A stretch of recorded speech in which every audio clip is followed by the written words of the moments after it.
Exodus chapter 21. These are the laws you are to set before them, Hebrew servants.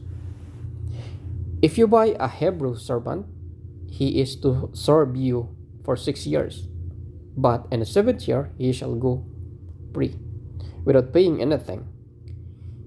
If he comes along alone, he is to go free alone.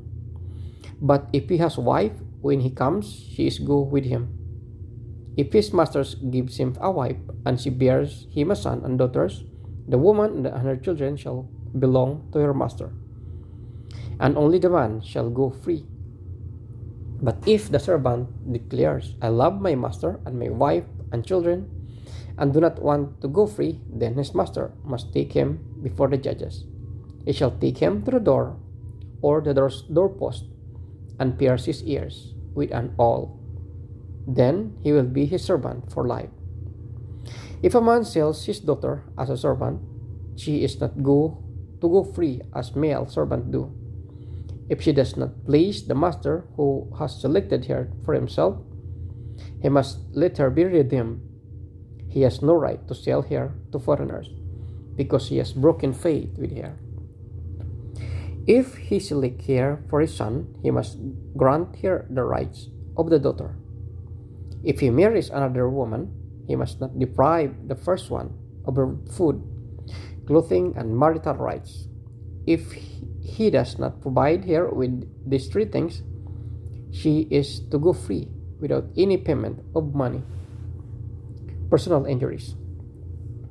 Anyone who strikes a person with a fatal blow is to put to death. However, if it is not done intentionally, but God lets it happen, they are to flee to a place I will designate. But if anyone schemes and kills someone deliberately, that person is to be taken from the altar and put to death.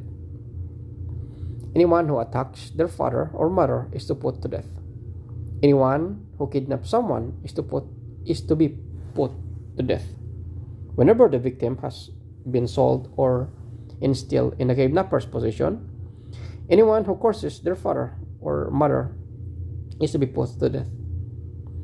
If people quarrel and the one person hits another with a stone or with their fist, and the victim does not die but is confined to bed, the one who struck the blow will not be held liable if the other can get up and walk around outside with the staff.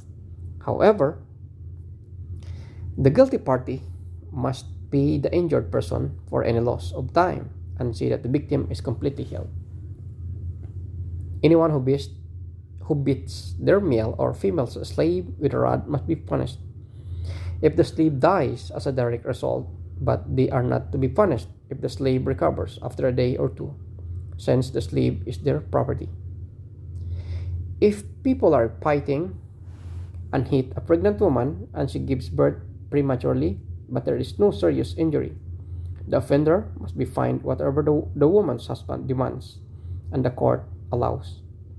But if there is serious injury, you are to take life for life, eye for eye, tooth for tooth, hand for hand, foot for foot, burn for burn, wound for wound, bruise for bruise.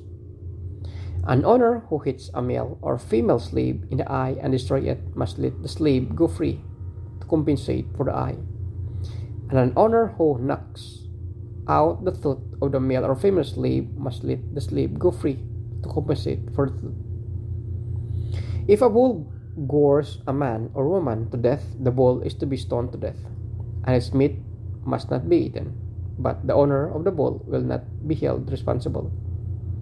If, however, the bull has had a habit of ignoring and the owner has been warned but has not kept it pinned up, and it kills a man or woman, the bull is to be stoned, and its owner also is to be put to death. However, if payment is demanded, the owner may redeem his life by the payment of whatever is demanded. The law also applies if the bull gores a son or daughter.